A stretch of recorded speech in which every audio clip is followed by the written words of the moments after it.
All right. Well, I don't know why I'm making this video, but I'll tell you this. I don't really make videos much anymore. Hey there, okay, you're the star of this show. Hey, there you go. Instead of biting my feet. Making a video for all you cat lovers out there who want to be able to make your own cat food at home, because what we put in our bodies is important. It's the same with our animals. They don't really have the same choices as us if they're at home. So we get to try to choose the best things. Now, our cat is indoor-outdoor cat. He loves bringing in Mr. Migu. He's the coolest cat ever. He loves bringing in all kinds of animals. But he likes to eat what we feed him because it's not moving. He likes to play with the animals outside. So I am often searching YouTube for stuff. YouTube is the modern dad. It's like, how do I do something? It used to be ask dad how to build something, make something. I still do. My dad's an amazing resource for that. And also, I spend so much time on YouTube watching things. And there are just certain genres of stuff that are very untapped. You know, certain things that I watch a couple videos, I'm like, man, I have to piece together like 7 different videos to make sense of this one thing. So I'm gonna try to take what I've learned about making food for my cat, put it in a video that's easy enough for you to understand, and that's pretty much all we know. So I'm not a health expert by any means. I don't know much about feeding cats, but I do know that our cat loves eating just raw, whole chicken. Now it's kind of strange because we actually have chickens. We're raising chicks here. Hey guys. There they are. Come say hi. We have whole chicks. We have living chickens. And our cat loves the chickens. We were worried when we got him. We're like, is he gonna want to eat the chickens? Because his diet is literally, like I said, just raw chicken. But believe it or not, he loves playing with them and has not tried to attack them or anything like that. That being said, I know the raw diet is the best. You eat the closest what they eat naturally. So I grind my chicken whole. I was buying it, but I realized if I bought a grinder, pretty quickly I could make my money back because it was costing me about double the amount to buy it than to actually make it. So if you buy it, obviously that's cool. But if you're here, that means you're interested in making it. Surprisingly easy. You just need the right grinder. And so I did a lot of research about the right grinder. A lot of meat grinders, especially budget ones, are not good for grinding bones. And I found one that was good for grinding bones. Let me show you that real quick. Let me clean my chicken hands. And we're back. Okay, let's see here. So, this guy, Magnum. So this one, it's called the Magnum, 1800 watt. This company, I think it's STX. Yeah, STX International. They have a couple things you can buy online. The other one that's actually more expensive doesn't grind chicken bones. So that was odd. This one was like under 200 bucks. And it's actually worked out pretty good. And so unless you're looking to spend, more in that like $500 range, I find that one was perfect. So I get a chicken and I freeze it. You can either, what I've been doing is I just buy the chickens, put them in the freezer, let them freeze, and then let them partially thaw. It's really hard to grind meat when it is obviously fully frozen, but also not frozen. So if it's just like fresh meat, it's hard to grind. So at least partially do it. So either what I do is I freeze it and then partially thaw it, or if you have the time, you buy it, partially freeze it, and then that way you're not having to go back and forth quite as much. But the first thing that I do with my chicken is I gotta butcher it. So I'm going to butcher this butchering.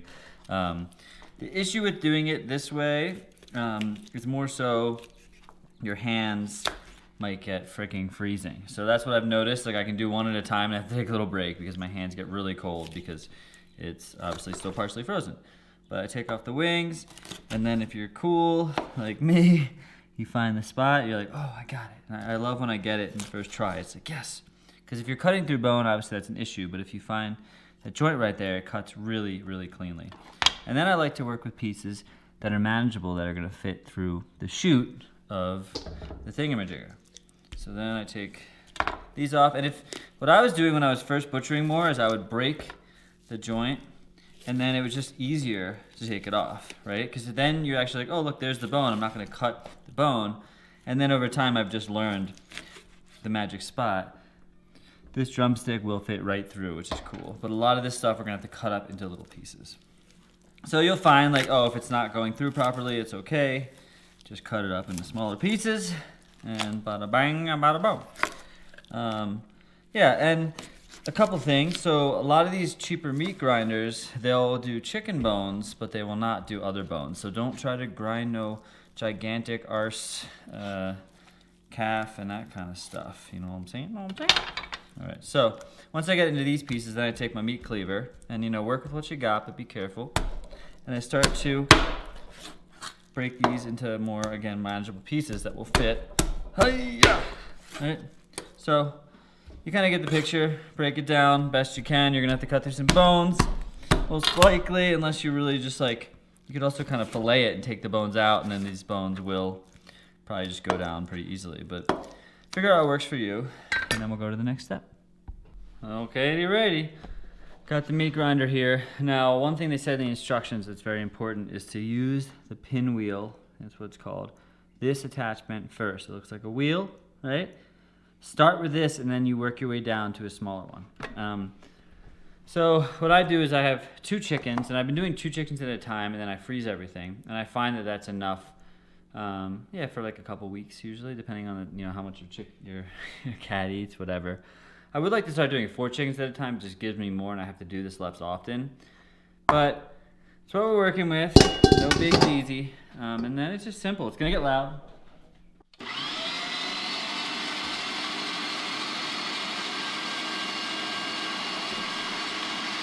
Pop it in there.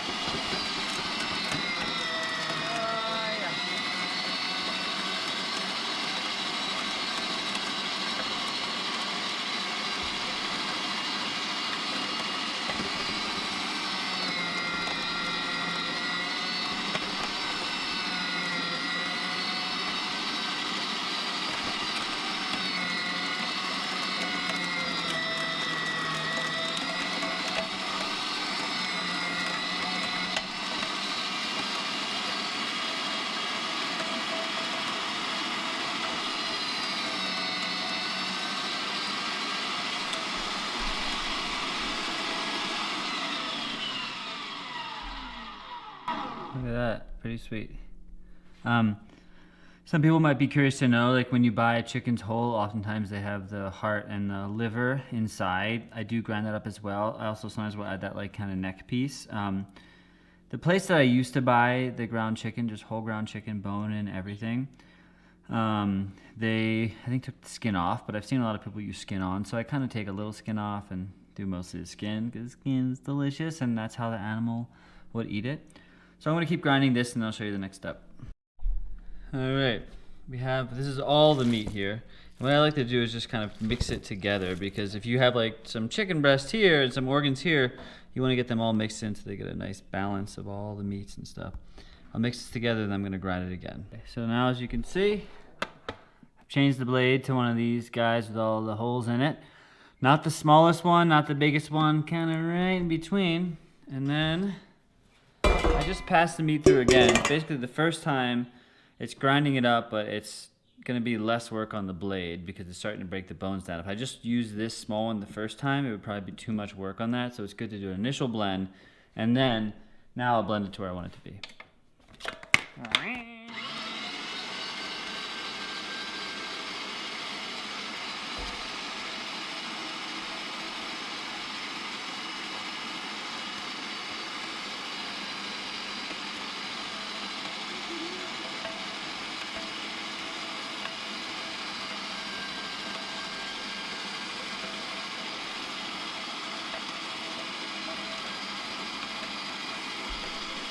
And folks, look what we have here. That is a good amount of ground. It's like 6 pounds or something. And then I just put them in these containers. I keep one out fresh for today. And I find that my cat goes through these, yeah, maybe every 3 or 4 days. So I get like 5 or 6 containers. 5 times 3 or 4, 15, you know, ends up being about half the month. So if I did 4 chickens, maybe eats about a chicken a week, maybe a little less than that. It's pretty good bounty. So ideally, if I do 4 in a month, I only have to do it once every month. I could, of course, do a lot more. Like I said, your hands will freaking start to freeze. You could wear some kind of glove. You're talking to a moron who likes to go barefoot in the snow, so I don't know, something in me. But yeah, it looks like I got about 4 of these. I feel pretty good about that. Pop the lid on, and then you have your stuff. Now, a few little things to note. When you have these, I've heard some cats are more picky than others. Some cats don't like when things are like thawed and unthawed and thawed and unthawed. So I like to put them in this size. Granted, the whole chicken was already froze. Our cat doesn't seem to mind. But I just freeze these and then I take them out. And this will last, by the time he's eaten it, it's going to continue to be fresh. It's not going to have gone bad. So I feel like this is a good amount to take out that will stay fresh. So every meal he's going to have fresh tasting chicken. Another note, I would need this. There's a lot of bones in it. Sometimes I'm like, oh, ground chicken, that'd be nice to make some meatballs. But no, don't do it. There are ground bones in there. That would be weird. Another thing to note is when you clean this thing, when you take off these pieces, do not let them air dry, especially the actual grinding plates, because they will oxidize extremely fast. Last time I was like, oh my God, I ruined this thing. I ended up being able to clean it, but that sucks. So right when you wash them, dry them off immediately. Otherwise, yeah, this thing was good. I got it online. I'll just tell you the name one more time. The Magnum 1800 watt. Again, there's a couple STX ones.